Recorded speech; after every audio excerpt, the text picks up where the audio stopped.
The spaceship descended through the thick layers of Earth's atmosphere, its sleek silver hull glowing red-hot from the friction. Commander Kale gripped the controls tightly as alarms blared across the cockpit. Something was wrong, terribly wrong. The ship wasn't responding properly, and the navigation systems were flickering like a faulty light. Beside him, Leela, the team's xenobiologist, stared out the viewport with wide eyes. "What's happening?"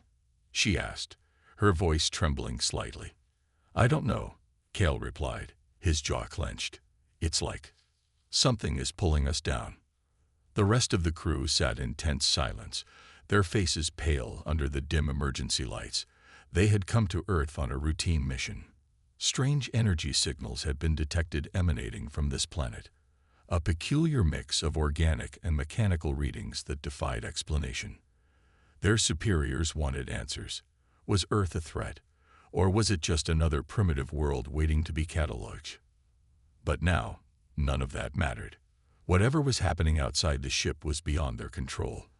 The craft shuddered violently, throwing everyone against their restraints. Sparks flew from the control panels, and the smell of burning metal filled the air. "We're going down," shouted one of the engineers, his hands flying over the console in a desperate attempt to stabilize the vessel. But it was no use. The ship was being dragged toward the surface faster than anyone could react. Kale braced himself as the ground rushed up to meet them. Trees loomed large in the viewport, their branches clawing at the sky like skeletal fingers. With a deafening crash, the ship slammed into the forest floor, skidding for what felt like an eternity before finally coming to a halt. Dust and smoke filled the cabin, making it hard to breathe. For a moment, there was only silence. Then, groans of pain broke out as the crew slowly regained their bearings. Leela unbuckled her harness and stumbled to her feet, clutching her arm where a bruise was already forming. She glanced around, taking stock of the damage. The ship was battered but still intact, or at least enough to keep them alive for now. "Is everyone okay?" Kale called out, his voice firm despite the chaos. A few weak nods answered him. No one seemed seriously injured, though the same couldn't be said for their equipment. Half the monitors were dark, and the communication array was completely destroyed. If they wanted to call for help, they'd have to find another way. Leela moved to the cracked viewport and peered outside. The forest stretched endlessly in every direction, dense and shadowy even in the midday sun.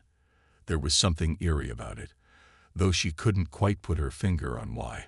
The trees looked normal enough, their leaves rustling softly in the breeze. Birds chirped in the distance, and insects buzzed lazily through the humid air. Yet there was an underlying tension, as if the entire forest was watching them. "We need to get out of here," Kale said, grabbing a scanner from the wreckage. "Let's assess the situation and figure out our next move." As they stepped onto the damp soil, the weight of their predicament settled over them. This wasn't just a crash landing. It was a mystery. Why had their ship malfunctioned so suddenly? What was causing those strange energy readings? And most importantly, what else might be lurking in this seemingly ordinary forest?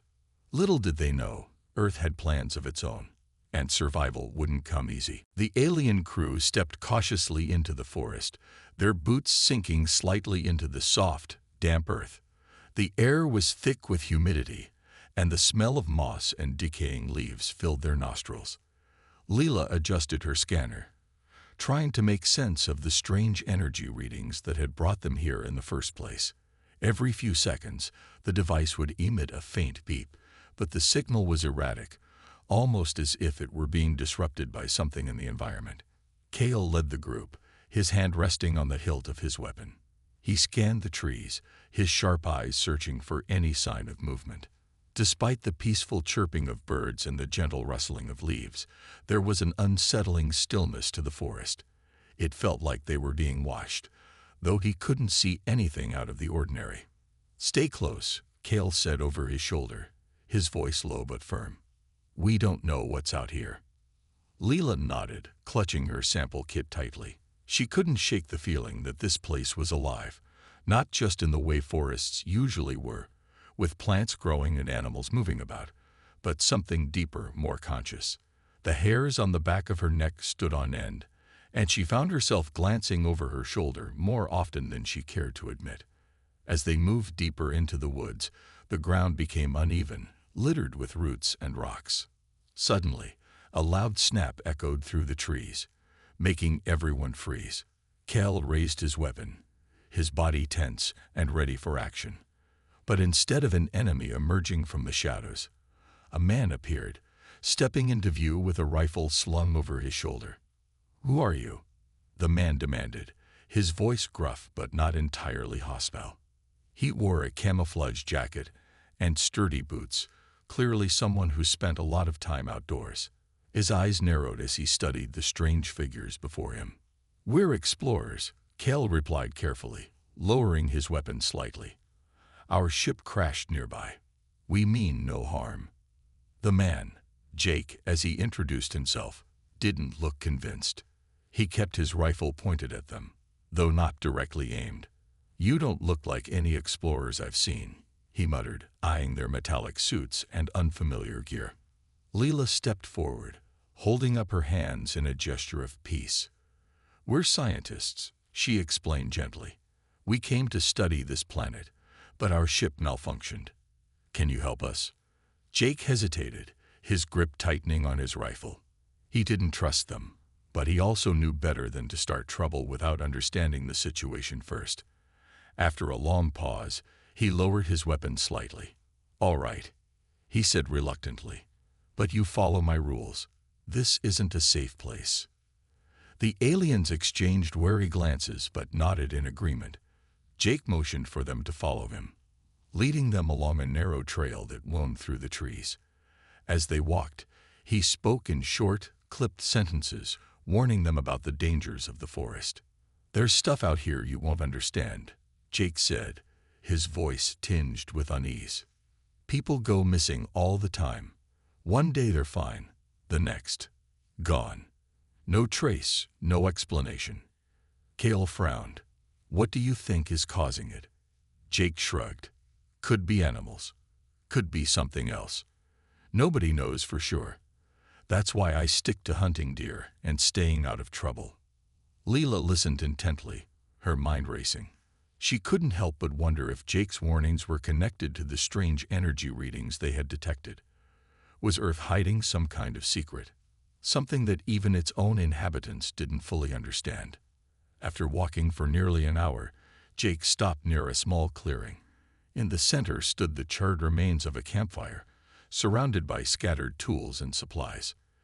"This is where I set up when I'm out here," he said, dropping his pack onto the ground. "You can stay here while we figure things out." The aliens looked around, taking in their surroundings. The clearing seemed peaceful enough, but the oppressive feeling of being watched lingered. Cale assigned 2 members of the team to keep watch, while the others worked on repairing their equipment. Leela, meanwhile, began collecting samples from the nearby plants, hoping to uncover clues about the planet's mysteries. As the sun dipped below the horizon, casting long shadows across the forest, Jake sat by the fire, sharpening his knife. He glanced at the aliens occasionally, his expression unreadable. Whatever they were, they didn't belong here.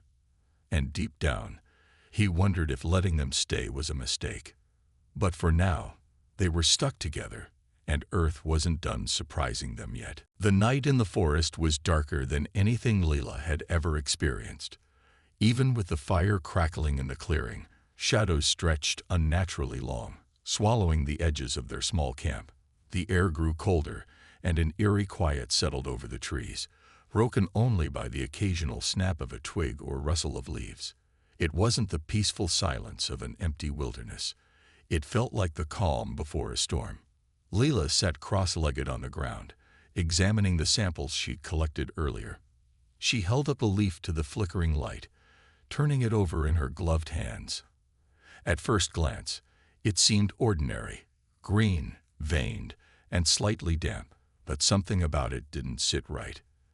The edges curled inward as if trying to fold themselves shut, and tiny droplets of liquid oozed from its surface when pressed. It reminded her of nothing she'd studied before. "Anything useful?" Cale asked, crouching beside her. His voice was quiet but carried a note of urgency. He hadn't relaxed since they arrived, his eyes constantly scanning the tree line for movement. "I'm not sure," Leela admitted, frowning. "These plants, they're reacting to us. Look." She touched the tip of her scanner to the leaf, and immediately the plant shivered, curling tighter into itself. A faint hum emitted from the scanner, signaling a spike in energy readings. Cale frowned. "Reacting how?" "It's hard to explain," Leela said, glancing at him. "It's like they're alive in a way we don't understand, not just growing or surviving, but aware." Jake, who had been sharpening his knife near the fire, looked up sharply. "Aware? You mean like thinking?" "No," Leela replied quickly, though her tone lacked certainty. "Not exactly, but maybe sensitive, responsive, like they can tell we're here." Jake shook his head, muttering under his breath. "This place is full of weird stuff. I've seen trees move where they shouldn't. Hell, I've heard things out here that make no sense. But aware, that's new." As the conversation continued, one of the crew members called out from the edge of the clearing. "Commander, over here." His voice was tense, almost panicked. Cale stood and hurried toward the sound, Leela close behind. When they reached the spot, they found another member of the team staring at the ground, his face pale. In front of him, a cluster of vines coiled unnaturally around a fallen branch. At first glance, it looked like any other patch of undergrowth, but then the vines shifted, slowly, deliberately, wrapping tighter around the wood. "What is that?" Cale demanded, stepping back instinctively. "I don't know," the crewman stammered. "I was checking the perimeter, and they started moving." Leela knelt beside the vines, her curiosity outweighing her fear. She extended her scanner cautiously, and the device began beeping wildly. The vines reacted instantly, twisting toward the sound as if drawn to it. One of them even lashed out, narrowly missing her hand. "Careful," Cale barked, pulling her back. "We don't know what these things are capable of." "They're responding to stimuli," Leela said, her voice trembling with excitement and unease. "Like they're defending themselves." "Defending against what?" Jake asked, joining them. He carried his rifle loosely in his hands, though his grip tightened as he watched the vines writhe. "Us," Leela whispered. "Or maybe anything foreign. This planet might have ways of protecting itself we haven't seen yet." The thought sent a chill through the group. If Earth's plants could act defensively, what about its animals? Or worse, its unseen forces? As if on cue, a distant howl echoed through the forest, low and guttural. It wasn't the sound of a wolf or any animal they recognized. The noise seemed to come from everywhere and nowhere all at once, reverberating through the trees like a warning. "We need to stay alert," Cale said firmly, his eyes darting toward the darkness. "Double the watch, and keep away from anything suspicious." As the group returned to the fire, the mood grew heavier. Jake stared into the flames, his expression grim. "You folks picked a bad time to crash here," he muttered. "If this place decides it doesn't like you, there's no telling what'll happen." No one argued. They all felt it, the weight of the forest pressing down on them, watching, waiting. Whatever secrets Earth held, they were far from understanding them. And the longer they stayed, the more it seemed like the planet itself was testing them. The next morning, the group set out early, their nerves still frayed from the events of the previous night. The forest seemed quieter than usual, as if holding its breath. Cale led the way, his weapon drawn and his eyes scanning every shadow. Leela followed closely behind, her mind racing with questions about the strange behavior of the plants, and what else might be lurking unseen. Jake walked beside her, his rifle slung over his shoulder. He hadn't said much since dawn, but his jaw was clenched, and his steps were deliberate. "There's a research station not far from here," he finally said, breaking the silence. "Maybe you'll find some answers there." "A research station?" Leela asked, her interest piqued. What kind of research? Environmental stuff, Jake replied with a shrug. Scientists studying the ecosystem, trying to figure out why this place is so weird. He hesitated before adding, one of them might still be around. Her name's Sarah. She doesn't leave much.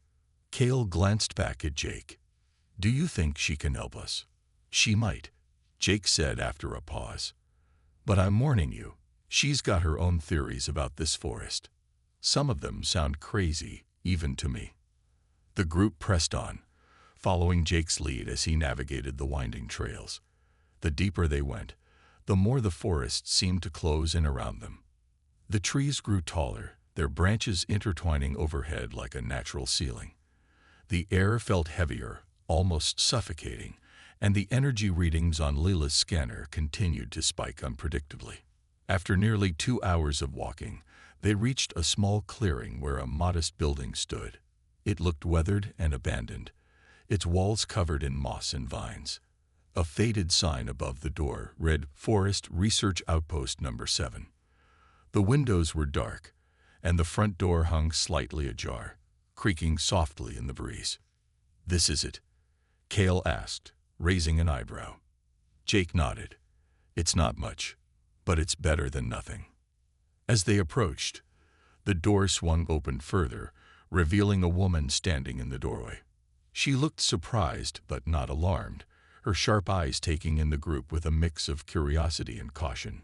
She wore a stained lab coat over practical clothes, and her dark hair was tied back in a loose bun. Jake, she said, stepping outside. Who are your friends? This is Sarah, Jake introduced her. She's one of the researchers. Sarah crossed her arms, studying the aliens carefully. You're not from around here, are you? No, Cale admitted. We're explorers. Our ship crashed nearby. We're trying to understand this planet, and why it seems so hostile. Sarah's expression softened slightly, though suspicion lingered in her gaze. Hostile. That's one way to put it. Come inside. I'll explain what I can. The interior of the outpost was cluttered but organized. Shelves lined the walls, filled with jars containing soil samples, plant specimens, and strange-looking devices. A large table dominated the center of the room, covered in papers and charts. Sarah gestured for them to sit as she poured cups of water from a jug. So, what do you want to know?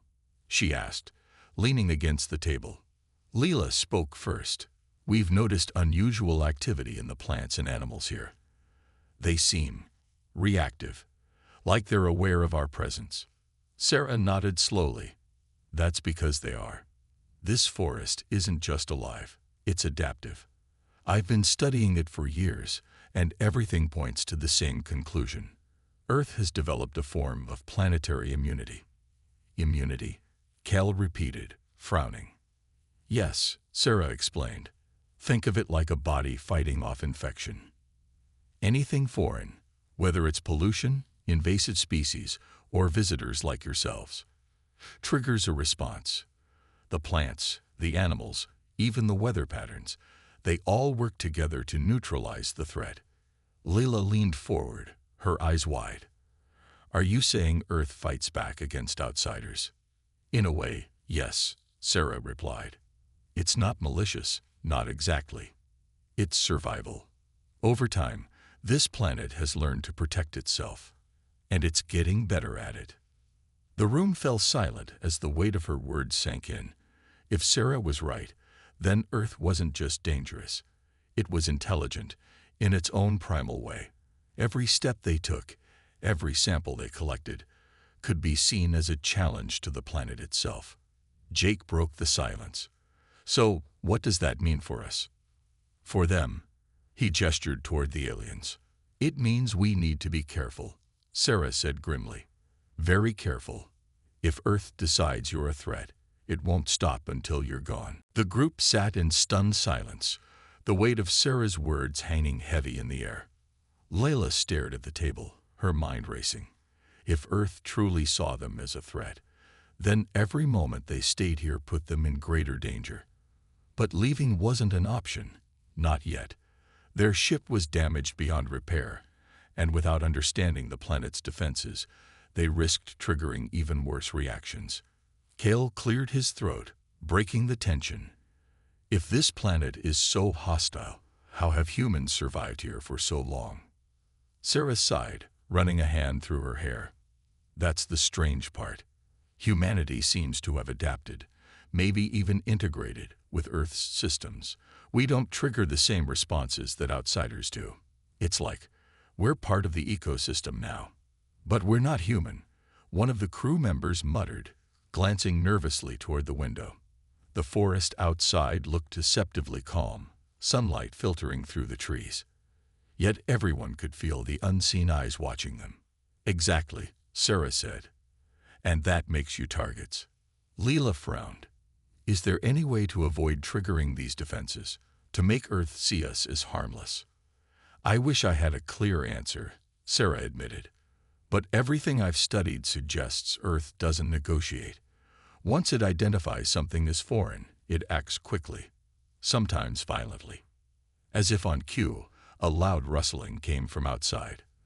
The group froze, their heads snapping toward the sound. Through the window, they saw movement, branches swaying unnaturally, as if pushed by invisible hands. Then a vine slithered across the ground near the door, its tip twitching like a snake tasting the air. Stay back, Kale barked, stepping between the others and the window. His weapon was already in his hand, though he hesitated to use it. They didn't know what kind of reaction firing might provoke. Jake moved to the door, gripping his rifle tightly. We need to get out of here. Now. No, Sarah snapped. If we run, we'll only make things worse. We have to stay calm. The vine crept closer, followed by another, and then another. Within seconds, the clearing outside was alive with writhing green tendrils, all moving with purpose toward the outpost. One of the aliens tried to scan them, but the device sparked and died instantly, overwhelmed by energy surges. They're targeting our tech, Leela whispered, clutching her sample kit, like they recognize it as alien. Not just alien, Sarah corrected grimly. A threat. The vines reached the doorway, probing cautiously before lashing out. Jake fired a warning shot into the ground, and the vines recoiled momentarily, but only to regroup. More poured into the clearing, thicker and faster this time, wrapping around the building's supports. We can't fight this, Kale shouted. Fall back. The group retreated deeper into the outpost, barricading themselves behind overturned tables and shelves. The walls groaned under the pressure as the vines began pulling at the structure, determined to break through. Leela turned to Sarah, desperation in her voice. Is there anything we can do? Any way to stop this? Sarah hesitated, her face pale but resolute. There might be one thing. I've been experimenting with a compound that mimics Earth's biological signatures. If we release it, it could confuse the system long enough for us to escape. Where is it? Kale demanded. In the lab, Sarah replied, pointing to a locked cabinet. But it's unstable. If we use it, we risk making things worse. It's our only chance, Leela said firmly. Working quickly, Sarah unlocked the cabinet and retrieved a small vial filled with a glowing green liquid. She handed it to Leela, who nodded in understanding. Together, they approached the door while Kale and Jake kept watch, ready to cover their retreat. With a deep breath, Leela opened the vial and tossed it onto the mass of vines outside. For a moment, nothing happened. Then the plants shuddered violently, retreating as if burned. The energy readings on Leela's scanner spiked wildly before dropping to almost nothing. It worked, she breathed, relief washing over her. But Sarah shook her head. It's temporary. We need to move fast while we still can. The group wasted no time, grabbing what supplies they could and heading back into the forest. Behind them, the outpost crumbled as the vines reclaimed it, sealing away the evidence of their presence. Earth had struck back, but for now, they had escaped its wrath. Yet none of them felt safe, not when they knew the planet was still watching. The group moved quickly through the forest, their footsteps crunching softly on the damp leaves. The temporary reprieve from Earth's defenses gave them a chance to regroup, but no one felt truly safe. Every shadow seemed darker, every sound louder. Even the air felt heavier, as if the planet itself was holding its breath, waiting for the next opportunity to strike. Leela clutched her sample kit tightly, her mind racing. She couldn't shake the feeling that they were missing something, some key piece of the puzzle that would explain why Earth reacted so violently to outsiders. Sarah walked beside her, her expression thoughtful but distant, clearly lost in her own thoughts. "We need to figure out how this system works," Leela said finally, breaking the tense silence. "If we can understand it, maybe we can find a way to survive." Sarah nodded slowly. "It's not just about survival. It's about coexistence. Earth doesn't just attack blindly. It adapts. That's what makes it so dangerous." "Adapts?" Cale asked, glancing over his shoulder. He kept his weapon ready, though he hadn't seen any immediate threats since leaving the outpost. "Yes," Sarah replied. "Every time something new enters the ecosystem, Earth learns from it. Pollution, radiation, invasive species, it evolves to counteract those changes. And now, with you here," she trailed off, her voice heavy with implication. "You think Earth sees us as a threat because we're alien?" Leela asked, her brow furrowing. "Exactly," Sarah said. "But it's more than that. Your technology, your biology, it's all unfamiliar. To Earth, you're like a virus, something that needs to be eliminated before it spreads." Jake, who had been walking ahead to scout the path, stopped suddenly and held up a hand. "Wait," he whispered, his voice low. The others froze, following his gaze. In the distance, they could see the faint outline of ruins, crumbling stone structures half buried in moss and roots. "What is that?" Cale asked, narrowing his eyes. "It looks like an old settlement," Sarah said, stepping forward for a closer look. "There are stories about civilizations that once thrived here, only to vanish without explanation. Maybe they ran into the same problem you're facing now." The group approached cautiously, their footsteps muffled by the thick undergrowth. As they drew closer, the scale of the ruins became clearer. Broken walls formed jagged shapes against the sky, and strange symbols were carved into the stones, worn smooth by time. Vines crept over everything, reclaiming what was left of the ancient structures.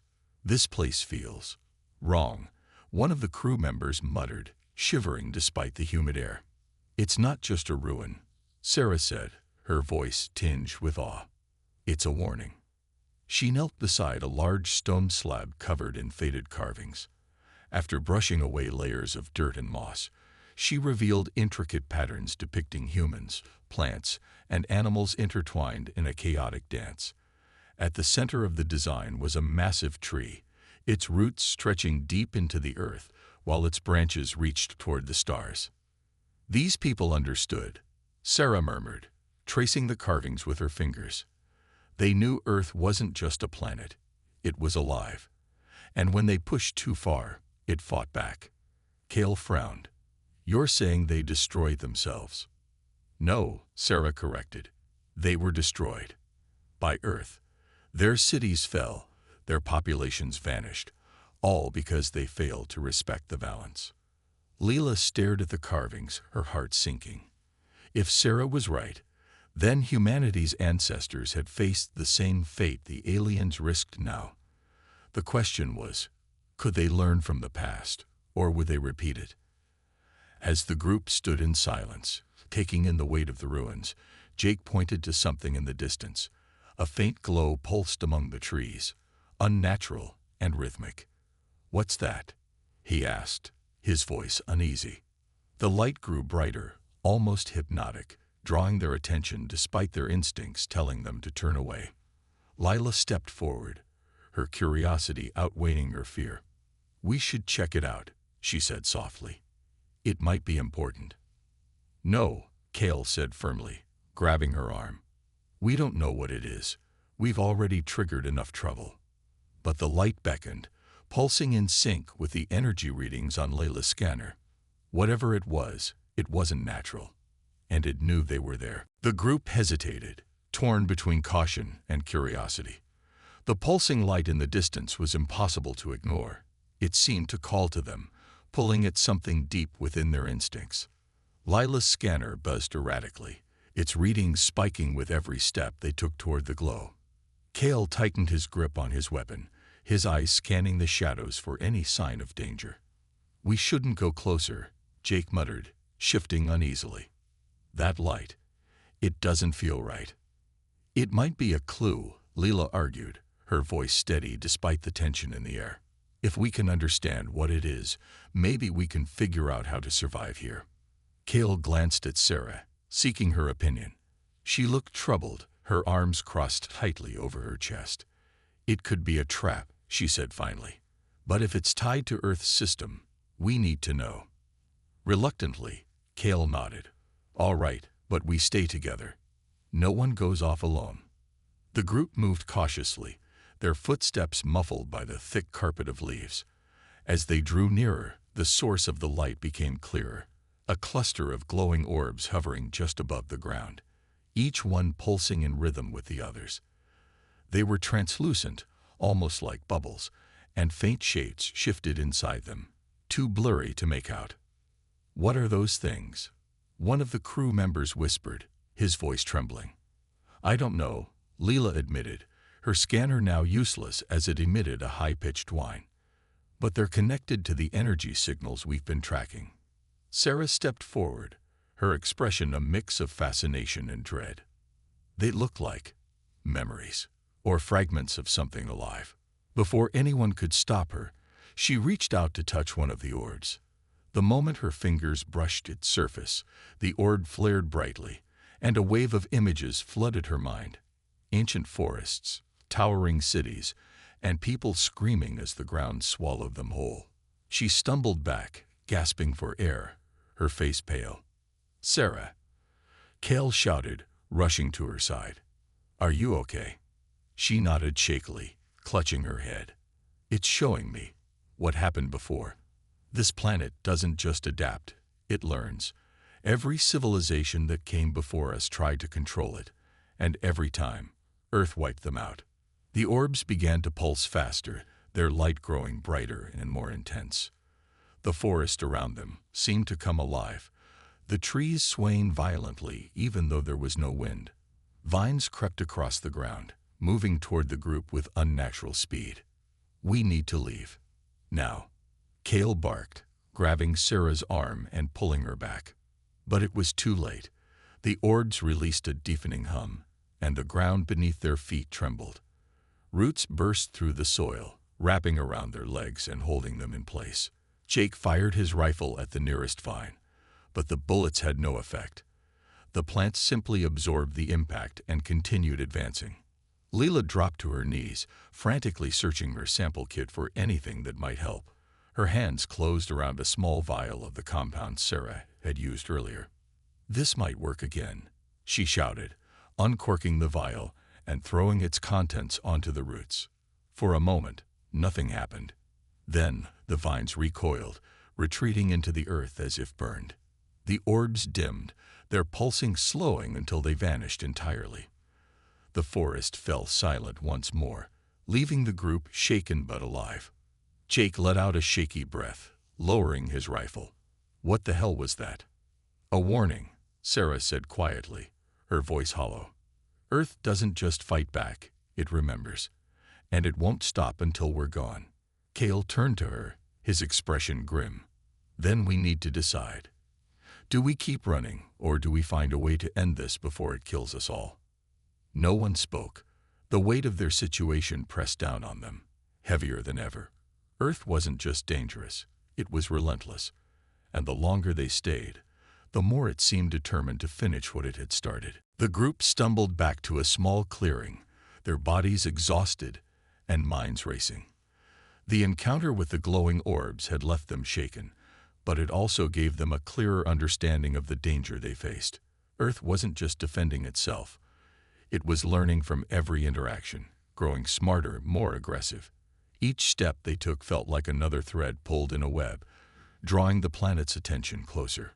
Leela sat on a fallen log, her hands trembling as she sorted through her notes. "If Earth remembers everything," she said softly, her voice barely above a whisper, "then we're running out of time. Every move we make gives it more information about us." Sarah crouched beside her, nodding slowly. "That's why those ruins were destroyed. Those civilizations didn't just fail, they taught Earth how to fight better. And now it's using that knowledge against us." Kale paced back and forth, his weapon still clutched tightly in his hand. "So what do we do? Sit here and wait for it to finish us off?" "No," Sarah replied firmly. "We need to stop giving it reasons to see us as a threat. But that means leaving behind everything. Our tech, our gear, anything that makes us stand out." Jake frowned, leaning against a tree. "You mean go native? Pretend we belong here?" "Exactly," Sarah said. "Earth doesn't attack humans because we've adapted to its systems. If we can blend in, if we can act like we're part of this world, maybe it'll leave us alone." Leela hesitated, glancing at her scanner. "But we're not human. How are we supposed to trick an entire planet?" "We don't have a choice," Kale said, stopping his pacing. His tone was sharp but resigned. "If staying alive means throwing away our tools, then that's what we'll do. We came here to learn, not to conquer." The decision was met with uneasy silence. One by one, the crew began removing their equipment, weapons, scanners, communication devices, and piling them in the center of the clearing. Leela watched as her precious sample kit joined the heap, her heart sinking.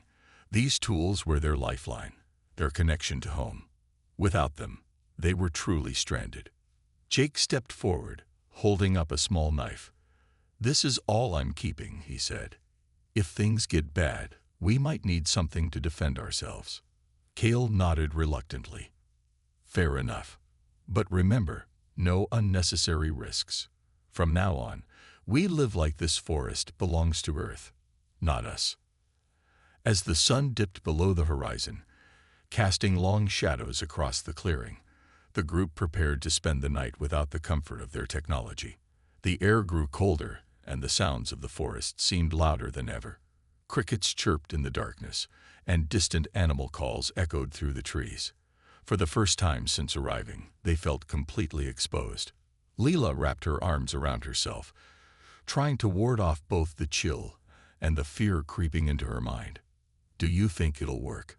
she asked Sarah, her voice barely audible. "I hope so," Sarah replied, though her expression suggested doubt. "But even if it does, we can't stay here forever.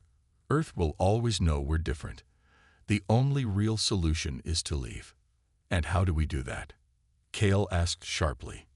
"Our ship is gone, and we don't have the resources to build another." Sarah hesitated, then looked at him squarely. "We send a message, not with your tech, with mine. I've been working on a way to communicate with Earth's systems directly. If I can tap into its energy signals, maybe I can send a signal to your people, a warning to stay away." The idea hung in the air, heavy with possibility and risk. Layla stared at Sarah, her eyes wide. "You'd do that? Risk everything to help us?" Sarah shrugged, her gaze steady. "If it means saving both our worlds, then yes. But it won't be easy, and there's no guarantee it'll work." Kale exchanged a glance with his crew before turning back to Sarah. "Then we'll help you, whatever it takes." For the first time in days, a flicker of hope ignited within the group. It was fragile, fleeting, but it was enough to keep them moving forward. As they settled in for the night, the forest seemed quieter, almost peaceful. Whether Earth had accepted their gesture or was simply biding its time remained unclear. But one thing was certain: survival would come at a cost, and none of them knew if they were ready to pay it. The next morning, the group rose early, their bodies stiff from sleeping on the hard ground. The forest was eerily quiet, as if holding its breath. Sarah led them back toward her research outpost, explaining that she had hidden equipment there, tools designed to interface with Earth's energy systems. If they could find it, she believed she might be able to send a signal to the aliens' homeworld. As they walked, Jake kept glancing over his shoulder, his unease palpable. "You sure this is a good idea?" he asked Sarah. "That place didn't exactly feel welcoming last time." "It's our best shot," Sarah replied firmly. "Besides, Earth seems calmer now. Maybe getting rid of your tech made a difference." Cale wasn't so sure. He scanned the trees constantly, his hand resting on the hilt of his knife. Even without their advanced weapons, he knew they were far from safe. The planet's silence felt like a trap, waiting for them to make one wrong move. When they reached the outpost, the structure was even more overgrown than before. Vines had tightened their grip, pulling parts of the building deeper into the earth. Sarah pushed through the thick foliage, leading the group inside. The air smelled damp and musty, but the interior was mostly intact. "This way," Sarah said, heading toward a locked cabinet in the corner. She pulled out a small device. It looked like a box with wires and blinking lights. "This is what I've been working on. It uses Earth's own energy patterns to transmit signals." Leela stared at the device, her curiosity piqued. "Will it work?" "I think so," Sarah admitted. "But I'll need help setting it up. And we'll have to act fast. Earth might not stay calm for long." The group worked together, clearing space and assembling the equipment. Leela handed Sarah tools while Cale stood guard near the door, his eyes darting between the shadows outside. Jake helped anchor the device to the floor, using scraps of metal and rope to stabilize it. As Sarah connected the final wire, the machine hummed to life, its lights flickering in sync with the faint energy pulses in the air. The ground trembled slightly, and the vines outside began to stir, sensing the disturbance. "We're running out of time," Cale warned, gripping his knife tightly. Sarah ignored him, her focus entirely on the task. Her fingers flew across the controls, inputting coordinates and crafting a message. "Stay away," she muttered under her breath. "Don't come here. This planet will destroy you." Finally, the device emitted a sharp beep, signaling that the transmission had been sent. For a moment, there was silence. Then, the forest erupted into chaos. Vines lashed out, smashing through windows and wrapping around the building's supports. The walls groaned under the pressure, threatening to collapse. Outside, the glowing orbs reappeared, pulsing angrily as they surrounded the outpost. "They know what we did," Leela shouted, panic rising in her voice. "Run," Cale barked, grabbing Sarah's arm and pulling her toward the door. The group bolted outside, dodging snapping vines and leaping over roots that sprang up to block their path. The orbs followed, their light growing brighter and more intense. Each step felt heavier, as though the ground itself was trying to hold them in place. Jake stumbled, falling to his knees as a vine coiled around his leg. "Go," he yelled, waving them off. "I'll hold it back." "No," Cale shouted, turning to help him. But Jake shook his head, firing his knife at the vine until it snapped free. By the time he caught up, the others were already ahead, disappearing into the trees. As they fled, the forest seemed alive with rage. Trees bent unnaturally, blocking their path, and the air crackled with energy. Still, they pressed on, driven by sheer desperation. Finally, they reached a rocky hillside, where the dense forest gave way to open ground. Collapsing onto the stones, they turned to see the outpost swallowed whole by the forest, the glowing orbs vanishing as quickly as they'd appeared. For a moment, there was only silence. Then Sarah spoke, her voice trembling. "It's done. The message is sent." Cale nodded, though his expression remained grim. "And now?" "And now," Sarah said softly, "we wait. Either your people will listen, or Earth will finish us." The days that followed were tense and exhausting. The group stayed close to the rocky hillside, avoiding the forest as much as possible. Earth seemed quieter now, almost as if it was watching them, waiting to see what they would do next. Sarah spent most of her time observing the landscape, jotting down notes about the planet's behavior. Layla helped her, trying to make sense of the strange energy readings that still lingered in the air. Kale kept watch, his eyes scanning the horizon for any sign of movement. He knew their reprieve wouldn't last forever. Earth had shown them mercy once, but it was only a matter of time before it decided they were still a threat. Jake, on the other hand, grew more withdrawn, spending hours staring into the distance, lost in thought. One evening, as the sun dipped below the hills, painting the sky in shades of orange and red, Sarah broke the silence. "If your people get the message," she said, looking at Kale, "they'll know not to come here. But if they don't, we're going to need a backup plan." "A backup plan?"